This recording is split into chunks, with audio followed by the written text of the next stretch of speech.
Few Silicon Valley companies have ever embraced a political party as passionately as Google has. Its executive chairman, Eric Schmidt, has been described as a kind of guru to President Obama's campaign manager, and Google employees emerged as the number 2 donor to the Democratic National Committee in the last election. That love affair has now become a bit one-sided. Obama's pick to run the Federal Trade Commission, John Leibowitz, a Democrat and former aide to Democratic senators, has been carefully preparing the legal assault on the search company. Leibowitz took the unusual step of announcing the formal "thank you for trying verbose. This recording will go away once the product has been purchased." Investigation into Google's search and search advertising practices last month, predicting it would conclude by the end of 2012, weeks before his term would end if Mitt Romney happens to be elected.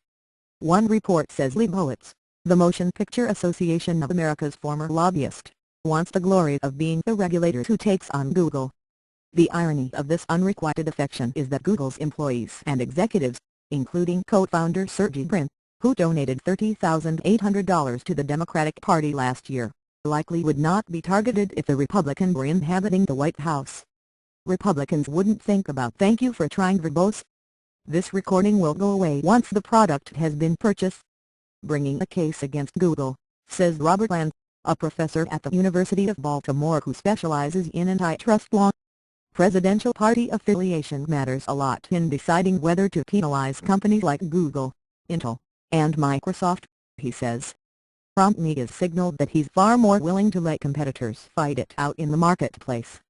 Former Judge Robert Bork, a critic of aggressive antitrust actions and chairman of Romney's Justice Advisory Committee, has said there are serious factual, logical, and economic flaws in an antitrust case against Google. Charlie Black, another Romney advisor, recently slammed the FTC's phony "thank you for trying verbose. This recording will go away once the product has been purchased." Investigation of the search company. Obama, by comparison, is an unabashed antitrust enthusiast. In 2008 he accused PBF President George W. Bush of having the weakest record of antitrust enforcement of any administration in the last half-century. The first action Obama's Justice Department antitrust chief, Christine Arney, took when starting her new job was to blame Bush for placing too many hurdles in the way of enforcement, and reverse PBF her Republican predecessor's policies. The New York Times described it as Obama takes tougher antitrust line. Google's affection for Democrats, especially the president, is long-standing. "Thank you for trying verbose. This recording will go away once the product has been purchased." Schmidt stumped for Obama and joined other company executives in chipping in for the inaugural celebration. Employees and the company's Political Action Committee gave $1.6 million to Democrats in the last presidential election, according to the Center for Responsive Politics, but only $300,000 to GOP candidates. In 2008, Google's climate director, Dan Riker, exhorted an audience at the Democratic National Convention to get out the vote and let's get Barack Obama elected in November. Visit Google's constellation of buildings in Mountain View, and one of the first things you'll notice is a line of plug-in electric cars tethered to "thank you for trying verbose. This recording will go away once the product has been purchased." Charging stations granted priority parking privileges, not far from the handicapped and expectant mothers' spots. Combine that with the company's sharply Democratic tilt. The fundraiser's executives including Susan Wojcicki and Marissa Mayer, now at Yahoo, have hosted for the president, and all that seems to be missing are hope and change signs dotting the campus. Jim Harper, Director of Information Policy Studies at the Free Market Cato Institute, says that political enthusiasm hasn't translated into anything tangible for the company. The love shown to Democrats by Google has not resulted in any material policy benefits, Harper says. The FTC "thank you for trying verbose. This recording will go away once the product has been purchased." declined to comment. The Google spokesman told CNET, "We continue to work cooperatively with the Federal Trade Commission and are happy to answer any questions they may have."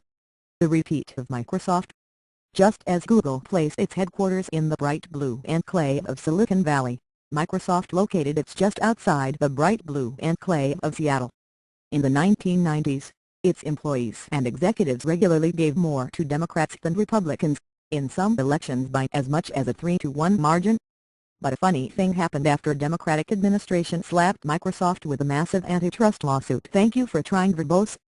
This recording will go away once the product has been purchased. In 1998 and demanded that the company be carved into pieces, the pattern abruptly switched. Not only did the GOP receive more money in 1998, 2000, and 2002, but conservative groups discovered a new cause.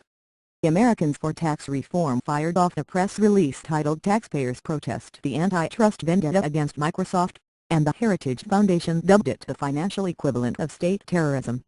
It wasn't until 2004, after the Bush administration settled the case and a federal judge approved the deal, that Microsoft employees eventually reverted to their previous political habits. Albert F. Fuller, president of the American Thank You for Trying Verbose. This recording will go away once the product has been purchased. Antitrust Institute says that there are few differences between presidential administrations when it comes to obvious antitrust violations such as cartels. But there are significant differences, he says, when deciding whether to block mergers or to target companies like Google, what economists call single-firm conduct. If the recent comments from Romney's advisors are any indication, Fuller says, Democrats are likely to take a stronger position this eve as Google than the Republicans. One difference between Google's current travails, including the report this week of yet another FTC investigation, and what Microsoft experienced in the run-up to its own lawsuit is "Thank you for trying verbose." This recording will go away once the product has been purchased. That Republican criticism of executive actions hasn't been as pointed. It was a Democrat, Colorado Representative Jared Polis, who recently wrote a letter to Leibowitz saying the idea of a lawsuit against Google defies all logic. Senator Jerry Doran, a Kansas Republican, offered more muted criticism in his own letter to Leibowitz yesterday that didn't mention Google by name, and merely suggested the FTC focus on concrete consumer harms. It's really difficult to overstate the degree to which Google alienated congressional Republicans with its support for net neutrality regulation, says Baron Shokut, president of the Tech3Edom think tank. Thank you for trying verbose. This recording will go away once the product has been purchased. In Washington, D.C. that issue is going to take a long time and a lot of work for Google to deal with. It's unfortunate, because it's made a lot of Republicans not really think straight and forego their usual skepticism when it comes to regulation. Yet just as Microsoft discovered allies in the form of the GOP, there are signs that Google is doing the same.